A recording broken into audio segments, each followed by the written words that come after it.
What up, guys? We have one of the most important kind of teachings for you that I could probably teach you on, and it's not necessarily about socialism, but there are aspects of it that we need to really get into. So we're going to go right into it. Thank you for listening on Anchor, Rofcan, YouTube, wherever you're listening at. Much appreciated. This is going to be a good one. So the foundation of socialism is state ownership or control of all property. That is important for us to understand. This means that all ownership is presumed to be public or government owned, not treated as private, or the title of the property is held by a public officer. If you take the title of a citizen, resident, or taxpayer, you are a public officer and you have an equitable ownership of any property that you have. And if you are an equitable owner, they are the legal owner, which means that you can use it, but it belongs to them. The use of the social security number and the TIN number is legal evidence of this relationship that they legally own your property and you have partial or equitable ownership of it. It means you can use it.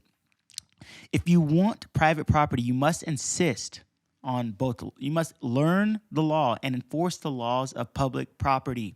When you register your property, you are effectively transmuting ownership from absolute to qualified. What does that mean? It means that you're going from absolute, you own it absolutely 100%. You can tell people what to do with it, or you can say, I don't want you to benefit from the use of my property at all, to qualified, which means that it is shared, right? And that is the kind of socialist kind of everything is shared, what's mine is yours, what yours is mine kind of thing.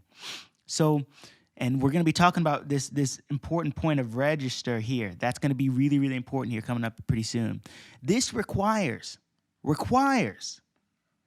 to go ahead and circle that because it's important. This requires informed consent of the original owner, i.e. you, to fully transmute the ownership. It requires informed consent and the notification and opportunity not to consent to the transmutation of whatever form does the transmutation. So they have to tell you and notify you that, oh yeah, by the way, you can say, no, I don't consent to this. And then that way we don't take basically full ownership over the property that belongs to you.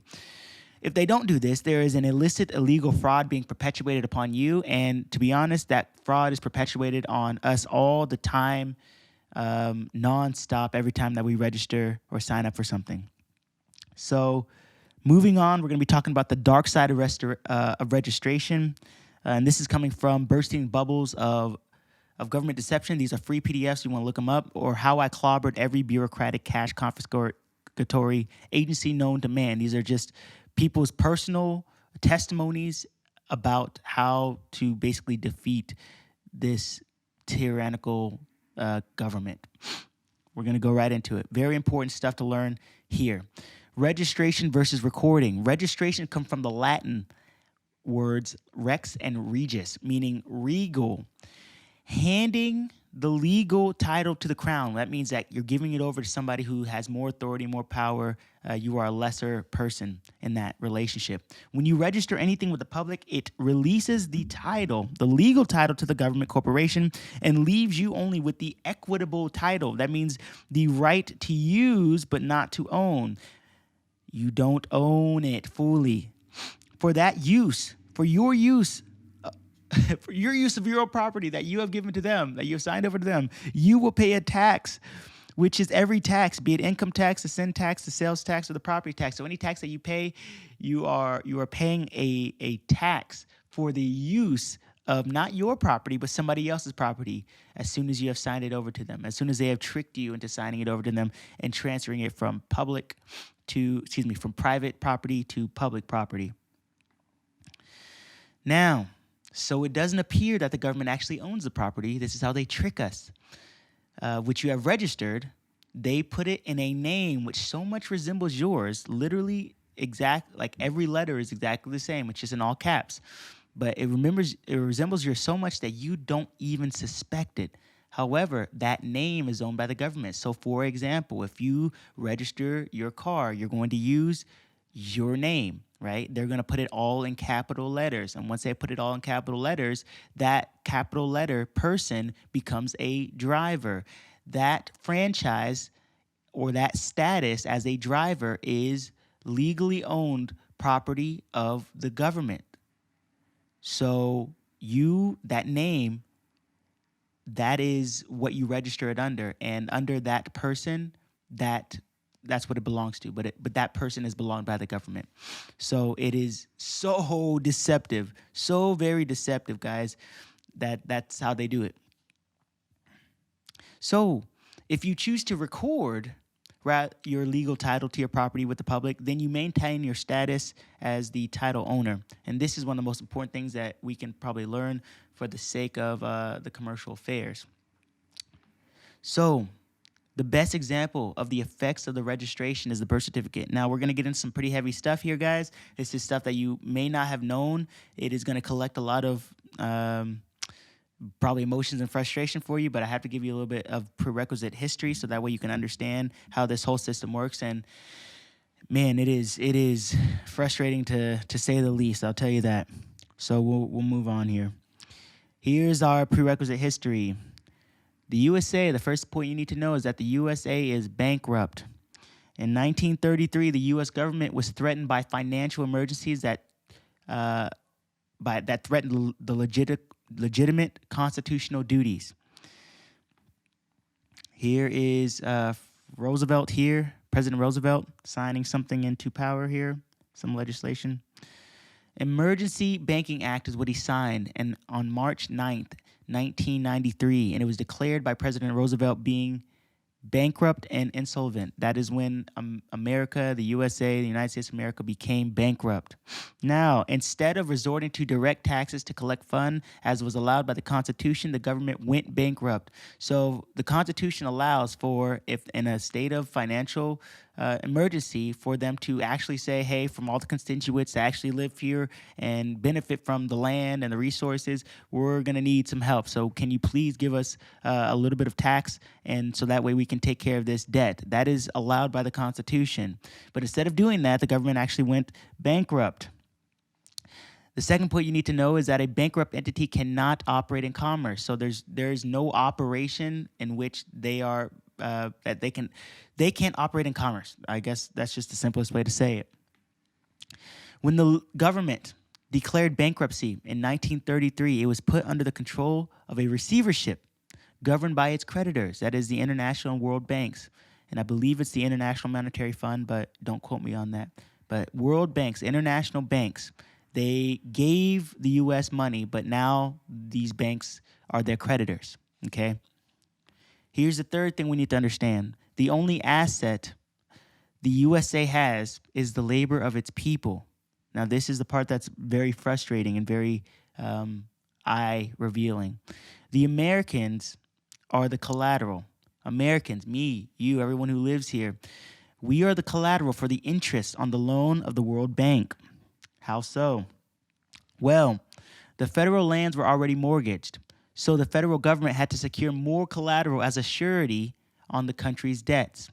The only assets remaining were the labor of the federal people, that is your work, your skills, your labor, your time, your effort, your energy, your blood, sweat, and tears. I think we already said this. Now, the U.S. government now uses the labor of its numbered people to secure its debts.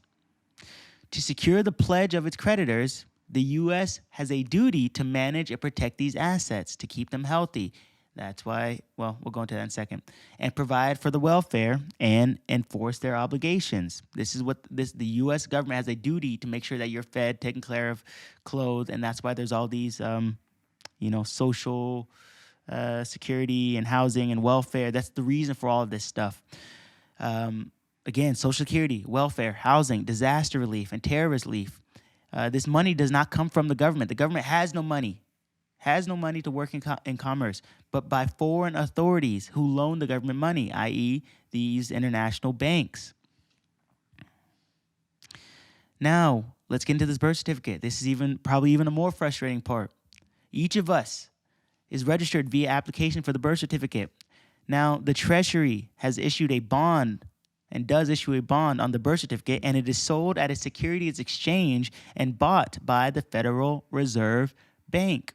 The Federal Reserve Bank. We will define both bond and Federal Reserve Bank, which it then uses as collateral to use as banknotes. These banknotes, and we'll talk about these banknotes, i.e. the dollar, this thing right here, this situation. Yes, this dollar bill. Let's move on. The Federal Reserve Bank. What is the Federal Reserve Bank? It is a central bank owned by private investors.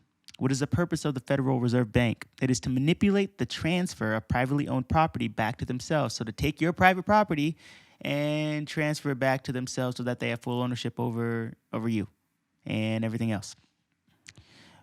What is a bond? A bond is a usually formal written agreement by which a person undertakes to perform a certain act as to fulfill the obligations of a contract. So they took a bond out on your birth certificate. Okay, you did not have a choice, and I don't ever remember being 1 year old and being like, "Oh yeah, that makes sense. Yeah, can you take a bond out on my birth certificate?" So, and yeah, for sure, I can fulfill any obligation that you have for me to fulfill. No, they do it without your consent, and we're going to see that in a second, with the condition that the failure to perform or to abstain will obligate the person to pay a sum of money or will result in the forfeiture of money. Right? So that is how they are taking our money. That is how they are taking your hard-earned flow of property. That is how they're taking it, guys, because they have this bond. And if you do not fulfill certain agreements that you never even consented to, then they can just take your stuff. Isn't this evil? Isn't this so crazy and evil? Before you're even born, you're a slave, a debt slave. Now, here's the simple process that goes. You're born. Then the doctors, who are the franchisees of the state, they're obligated to sign your birth certificate. The birth certificate is forwarded to the Secretary of State. The Secretary of State makes certified copies. They forward those to the Department of Commerce in D.C., Washington, D.C.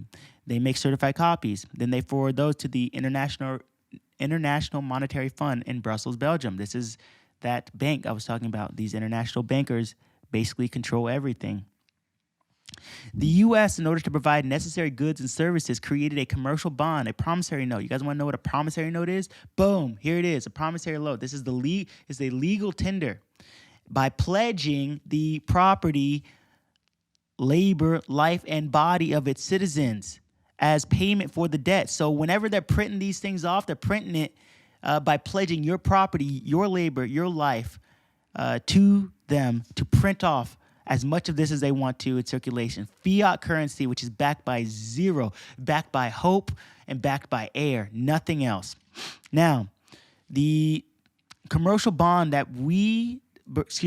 commercial bond made a chattel, that is chattel, property out of all of us. We become nothing more than human resources and collateral for the debt. And this was without our knowledge and or our consent, via filling out the registration for our birth certificates. As soon as that birth certificate was filled out, you became the property in the chattel, and that's why they're able to print these things off, because these are surety. Again, these are a commercial bond, and these are a pledge that they're going to pay it off, and they're using you to do so. So crazy. I know, it's frustrating, it's crazy, it's sad, it's hard to hear, it's heartbreaking. Listen, all government franchises are public property granted by the federal government to the benefit of the recipient with legal conditions or strings attached. And that's what we're going to be talking about next. So I hope you guys got something out of this. This one is super, super important. And there's so many aspects and so many pieces of history that go into this. This one was a lot easier to make because it's so, fast paced, and it's so, you can get into it real fast. So anyways, all that to say, blessings to you guys. Hope you guys got something out of it. We will see you on our next episode, and we'll talk a little bit more about how government franchise privileges are public. All franchise privileges are public property granted by the government to the benefit of the recipient with legal conditions or strings attached, which means that basically you're still a slave and you're in an inferior position. We'll talk about that in our next episode. Blessings to you guys. See you next time.